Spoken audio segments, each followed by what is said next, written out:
My name is Sarah. You heard my story about my first night as a wife, the night I believed everything changed. But there was one thing no one told me that night. This is what happened after my first night as a wife. I thought my life was finally safe. I truly believed that love had saved me. That night felt warm, it felt calm, but I was wrong.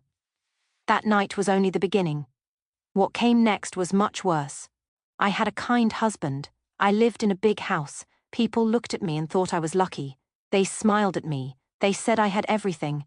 But inside that house, I felt small. I felt quiet. I felt alone. I often sat at the table by myself. I heard my own breath. I stayed silent. I thought marriage was my new beginning. I thought pain was behind me. But I did not know one thing. The real nightmare was waiting inside the family. I lived in that house, but I was never family. After the wedding, my life looked calm from the outside. James was kind and respectful. He spoke softly to me. He never raised his voice. I thought I was finally safe. I remember watching him read at night while I sat nearby. I felt warm then. I thought this marriage could heal me. His mother was polite at first, but she was always distant. She smiled, but her eyes stayed cold.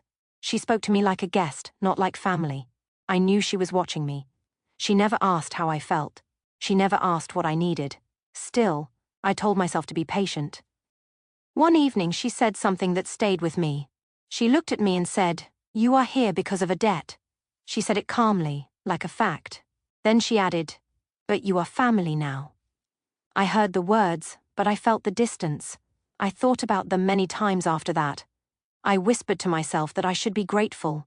At dinner, we often sat in silence. James talked about work. His mother nodded. I ate slowly. No one asked me anything. I felt invisible. Sometimes I ate alone. When James was busy, I heard the clock on the wall. I watched the light fade from the window. I stayed quiet. I thought her words meant acceptance, but her actions felt different. She said I was family, but she kept me outside. I felt confused. I felt small. I thought peace was real, but regret slowly followed. Control behind closed doors. When James started to travel more, the house changed. He left early and came back late. Sometimes he was gone for weeks. I watched his car disappear from the gate. I felt the house grow quiet. I knew his work was important, so I stayed silent. I told myself this was normal. After James left, his mother took control of everything. She decided when we ate. She decided what I cooked. She decided who could visit. I followed her rules. I moved slowly. I spoke less. Her friends came often in the afternoon. They sat in the living room and drank tea. They looked at me from head to toe. I felt their eyes on my back. They talked about family, money, and reputation. Sometimes they stopped when I entered the room. Sometimes they did not. I heard short comments. "She is very quiet. She is different." I kept my head down. I told myself silence would protect me. At first, I believed things would calm down. One morning, my mother-in-law smiled at me. She asked if I had eaten. She spoke softly again. I felt hope rise in my chest. I thought maybe I was wrong. I whispered to myself that patience was the answer. For a short time, the house felt lighter. The visits felt shorter. The words felt kinder. I thought I could breathe again. I believed this phase was ending. But one night, James called while I was washing dishes. I heard my mother-in-law answer first. Her voice sounded worried. She said, "She is tired." Then she paused. "She is very emotional lately." I froze. My hands stopped moving. Cold water ran over my fingers. When she gave me the phone, James asked if I was okay. I said yes. I said I was fine. I knew something was wrong, but I stayed quiet. After that, the calls changed. I felt distance grow between us. In the evenings, I stood by the window after cleaning. I watched the lights outside. I felt small but steady. I told myself to endure. I believed silence was enough. I did not know someone was watching closely. I did not know words were being chosen carefully. Then one day something small changed, and that change broke everything. Loss, silence, and a crossed line. The call came in the afternoon. I was folding clothes when my phone rang. I saw my aunt's name. I felt my hands go cold. I answered and her voice was low. She told me my father had passed away. I stood still. I did not sit down. I did not cry. I felt the room spin, but my body did not move. James was not home. He was away on a business trip. I called him many times, but he did not answer.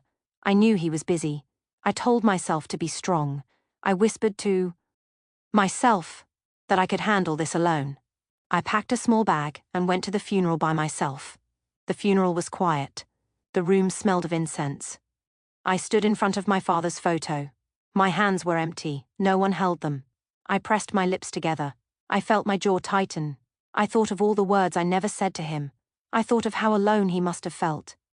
My mother-in-law came late. She stayed only a short time. She stood beside me and spoke in a cold voice. She told me not to cry too much. She said people were watching our family. I felt my chest tighten. I looked down and said nothing. My fingers curled into my palms. When I went home that night, I knew something had changed. I felt it in my bones. That was the moment she crossed the line. I stood in the living room after the funeral. The house felt too quiet. My father was gone and James was not there. I felt my chest tighten as I looked at the floor. I thought this pain would pass if I stayed silent. I whispered to myself to stay calm. My mother-in-law walked in slowly. Her face was cold, and her eyes did not soften. I felt my hands shaking, but I kept them still. She spoke first. Her voice was low and sharp. She said I should not bring sad energy into the house. She said people were watching the family. I felt something break inside me. I knew she cared more about her name than my pain. I thought of my father standing alone in the rain. I felt my lips pressed together. I took a deep breath and I finally spoke. I said, "He is my father." My voice was quiet but clear. I felt my heart beating fast. She stepped closer, her eyes narrowed. She said I should remember my place. I felt heat rise to my face. I wanted to scream. I thought of all the nights I ate alone. I thought of all the times I stayed silent. I knew this was the line. Her hand moved fast. The sound was sharp. My face burned. I did not fall, but my body froze. I felt the room spin for a second. I did not cry. I did not shout. I stood there and breathed. I whispered to myself to stay standing. I tasted blood on my lip, but I did not wipe it. She turned away as if nothing happened. I bent down and picked up my black scarf from the floor. My fingers were steady. I felt something change inside me. I knew silence could not protect me anymore. I thought, not today. I walked out of the room slowly behind me. The house stayed quiet. That was the moment I stopped being small. Quiet strength in the dark. After that day, no one talked about the slap. No one said sorry. The house went back to normal, at least on the surface. My mother-in-law stayed cold and firm. She still controlled everything. She still looked at me like I was someone living on her kindness. I felt that she believed she had already taught me a lesson. I thought she felt safe again. I stayed the same on the outside. I spoke politely. I cooked meals. I cleaned the house. I took care of her every day in front of others. I kept my head down. I knew this was what she expected from me. I felt my face calm and my voice soft. People thought nothing had changed. I thought that was exactly what I needed. But at night, I did not sleep right away. I sat on my bed in silence. I opened books James left behind. I wrote notes with a small pen. I remembered every word she said. I remembered every look in her eyes. I felt my mind stay awake while the house slept. I whispered to myself to pay attention. I knew I could not forget again. I did not study to take revenge. I did not plan to fight her. I studied so I would not be crushed again. I thought of my father's voice. I heard it clearly in my head. Don't live with your head down. I felt something steady grow inside me. I looked the same, but I was not the same. She grew more confident. She grew more careless. I grew quieter and more alert. I knew a storm was coming, even if the air felt still. She thought I had learned my place. James travelled again. His suitcase stood by the door more often than his shoes. Each time he left, the house felt quieter and heavier. I watched the door close and listened to his steps fade. I thought the silence was just loneliness, but it was something else. I felt that space growing for other voices to enter. My mother-in-law began meeting her close friends more often. They sat in the living room and drank tea slowly. I stayed nearby serving cups, lowering my eyes. I heard their soft laughter. I also heard their sharp words. One woman looked at me and said, "She is the daughter of a gambler." Another nodded and whispered, "Blood like that never really changes." I felt my hands tighten around the tray, but I said nothing. They talked as if I was not there. They spoke about family names and clean history. My mother-in-law did not stop them. She only listened and stayed quiet. I thought she agreed with every word. I felt my place in that house shrink again. I whispered to myself to remember everything I heard. One afternoon, a close friend smiled and spoke about a valuable bracelet. She called it a family keepsake she had owned for many years. Shh. E touched her wrist as she spoke. I noticed how my mother-in-law looked at it. I knew something was changing, even if no one said it out loud. A trap built in silence. The day started like many others. My mother-in-law invited her friends for tea. I prepared the cups and plates and I stood quietly near the wall.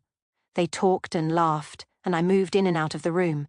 I felt their eyes follow me, but no one said my name. I thought it would be a normal afternoon. During tea, one of her friends suddenly stopped smiling. She touched her wrist and looked confused. She said her bracelet was missing. The room grew quiet. Chairs stopped moving. I felt my heartbeat faster. Everyone looked under the table and around the sofa. The bracelet was not there. I thought it would be found later, and this moment would pass. That night, my mother-in-law knocked on my door. Her face looked calm, but her eyes were cold. She said the bracelet was found in my room. I felt my legs turn weak. I looked at the bed and the table. The bracelet lay there, shining under the light. My hands were shaking, and I could not speak. My mother-in-law covered her mouth and said she was shocked. She told her friend Sarah would never do this. Her words sounded kind, but her eyes watched me closely. I knew my honor was breaking in that moment. I whispered to myself to stay still and breathe. I did not cry. I did not run away. I sat on the edge of my bed and held my hands together. I felt my fingers turn cold.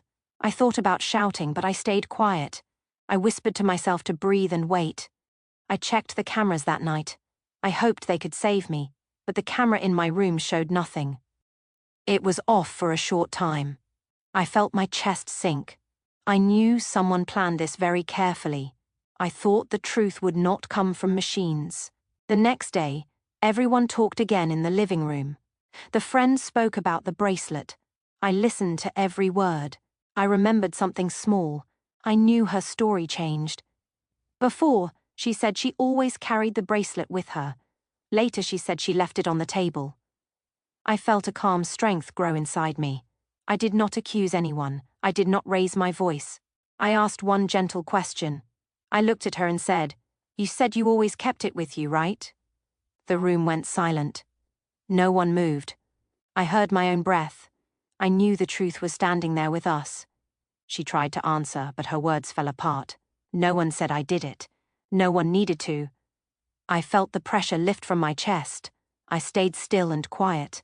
In that silence, I knew my dignity came back to me. When truth needs no shouting. James came home a few days later. I heard his footsteps before I saw his face. I felt my shoulders tighten, then slowly relax. I thought he would be angry. I thought he would shout. But when he walked into the room, his voice stayed calm. He looked at me first. He did not ask questions. He did not raise his voice. Then he turned to his mother. I watched his hands rest by his side. They were still. I felt the air change around us. He took a short breath and said only one sentence. "Mom, I trusted you. Nothing more. Nothing less." The room went quiet. I heard the clock on the wall. I whispered to myself to stay still. His mother did not answer. She did not defend herself. She lowered her head and looked at the floor. I knew so. Methingold ended in that moment. The power she held felt smaller. James did not choose sides with words. He chose with silence. I felt seen without being touched. It was evening. The living room was quiet. No music, only two of us. I stood still near the table. I took a deep breath. My chest rose and fell. She looked up at me. I spoke slowly. I said I had no mother. I said my mother died when I was very young. My voice stayed low. I did not explain more. I said I always wanted a family. I told her I knew my background was poor. I knew I was not perfect. I studied at night. I learned in silence. I stayed quiet to survive, not to deceive. My hands were steady. My back felt straight. I knew I was not asking for pity. Then I said one clear line. I did not marry for money. I only wanted a family. The room went still. I heard my own breath. I felt the weight lift from my shoulders. She did not cry. She did not speak for long. She said she listened too much to others. She forgot to look at the person in front of her. She said rich did not mean right. Poor did not mean bad. Then she called me daughter. Her hand rested on my shoulder. It was gentle. I bowed my head. This time not in fear, not in obedience, in acceptance. I remembered my father's words again. This time I was standing straight. Lessons that stay with you. Sometimes the people who hurt us most are the ones we want to trust. But silence should never cost us our dignity. When I look back now, I see this story as not only mine. I see it in families. I see it at work. I see it in quiet rooms where people choose silence every day. Silence can feel safe, but it can also hurt. You can be kind and still power.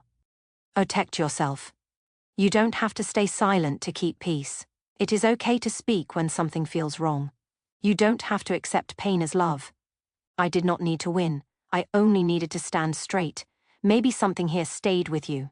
Maybe you will carry it quietly in your own time. If you stayed with me until this moment, I want you to know something.